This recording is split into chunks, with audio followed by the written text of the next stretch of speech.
বিসমিল্লাহির রহমানির রহিম। বিশ্ব আধ্যাত্মিক জ্ঞান সঞ্চার দরবার শরীফের প্রতিষ্ঠাতা আমার মুর্শিদ কেবলা গাউসুল আজম শামীম আলী চিশতি দরবার হইতে আমি কুলসুম চিশতি আপনাদের সকলকে জানাই আন্তরিক শুভেচ্ছা ও অভিনন্দন। আমার মুর্শিদ কেবলা গাউসুল আজম শামীম আলী চিশতির লেখা গ্রন্থ থেকে কিছু তত্ত্বকথা আলোচনা করিব। আশা করি আপনারা সবাই আমার আলোচনাটি মনোযোগ ও ধৈর্য সহকারে শুরু থেকে শেষ পর্যন্ত সম্পূর্ণ আলোচনাটি শুনিবেন। আমি আজকে যে আলোচনাটি নিয়ে আপনাদের সামনে হাজির হলাম সেই আলোচনাটি হলো কাম ও প্রেম নিয়ে কিছু তত্ত্বকথা আলোচনা করিব। যেমন মানব দেহে 6টি রিপু আছে। এই 6 রিপু মানুষকে অমানুষ বানায়া রাখে। 6টি রিপুর নাম কি কি? কাম, ক্রোধ, লোভ, মোহ, মায়া, মাৎসর্য। সর্বপ্রথমে কাম রিপুর কথা বলা হইয়াছে। যেমন মানুষ যখন যৌবন প্রাপ্ত হতে থাকে তখনই সেই মানুষটির ভিতরে জ্ঞান বুদ্ধি আসিতে থাকে। তখন সেই জ্ঞান বুদ্ধিগুলো হতে পারে ভালো বা খারাপ জ্ঞান কিংবা আলোকিত জ্ঞান, ভালো জ্ঞান। একটি মানুষ যদি খারাপ সঙ্গ ধরে থাকে তাহলে তখন তাহার 6টি রিপু খারাপ দিকে এবং চলিতে থাকে। তখন ওই 6টি রিপু ওই মানুষটিকে মনের কুমন্ত্রণা দিতে থাকে। একটি সময় মানুষটিকে দেখা যায় আস্তে আস্তে খারাপে লিপ্ত হতে থাকে, এমনকি খারাপ হয়ে যায়। দুনিয়ার লোভে পড়িয়া জঘন্যতম খারাপ কাজ করিয়া বেড়ায়। তাহার সঙ্গ যাহারা ধরে তারাও একদিন খারাপ হইয়া যায়।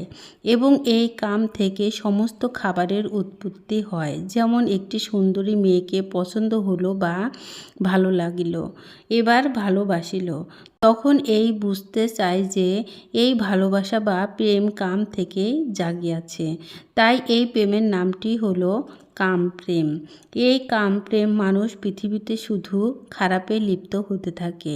আরও একটি প্রেম আছে, যে প্রেমে শুধুই প্রেম আর প্রেম, কামের কোনো নাম গন্ধ থাকে না। সেই প্রেমটি কি এবং এই প্রেমটির কোথা থেকে সংগ্রহ করিব? সালেহিন, সিদ্দিকিন, মুমিনিন এবং মুত্তাকিনগণদের সাথে উঠা বসা চলাফেরা সর্বসময় রাখিতে হবে এবং মুর্শিদের প্রতি অতিরিক্ত প্রেম রাখিতে হবে। তাহলেই আমরা রাসূলের প্রতি প্রেম রাখতে পারব। আর রাসূলের সাথে প্রেম রাখিলেই আমার আল্লাহর সাথে প্রেম রাখা হবে। তাই বলা হইয়াছে, অসৎ সঙ্গ ত্যাগ করো এবং সৎ লোকের সঙ্গ ধরো, আল্লাহ রাসূলের প্রেমিকগণের সঙ্গ ধরো। তবেই একদিন এই জীবনে পৃথিবী ছেড়ে একদিন চলে গেলেও আর কোনো ভয় বা সমস্যা থাকবে না। মুর্শিদের প্রেমে যেদিন তোমরা ফানায় আসিয়া যাবে সেই দিন আল্লাহ আর আরশে আজিমে থাকতে পারেন না। সেই দিন স্বয়ং আল্লাহ রাসূল রূপে সাক্ষাৎ দিবেন। আল্লাহ যেমন রাসূলকে বন্ধু বা দোস্ত বলেছেন, সেই দিন রাসূল আসিয়া তোমাকে বন্ধু বলে ডাকবেন। তাহলে আল্লাহর বন্ধু রাসূল বলতে চায়, রাসূল যাহাকে বন্ধু বলিবে আল্লাহ তাহাকে বন্ধু বলিবে। আল্লাহ আরও বলেছেন, আমার বন্ধুদের কোনো ভয় নাই। আমি যে আলোচনাটি আপনাদের সামনে করেছি এই আলোচনাটি আপনাদের কাছে কতটুকু ভালো লেগেছে? যদি ভালো লেগে থাকে তাহলে আমাদের এই চ্যানেলটি সাবস্ক্রাইব করে দিবেন। সামনে আরও ভালো ভালো আলোচনাগুলো পেয়ে যাবেন। সামনে আপনারা কী ধরনের আলোচনা চান আমাদেরকে কমেন্টে জানাবেন। আমরা চেষ্টা করিব আপনাদের পছন্দ মতো আলোচনাগুলো নিয়ে আসতে এবং শোনাইতে।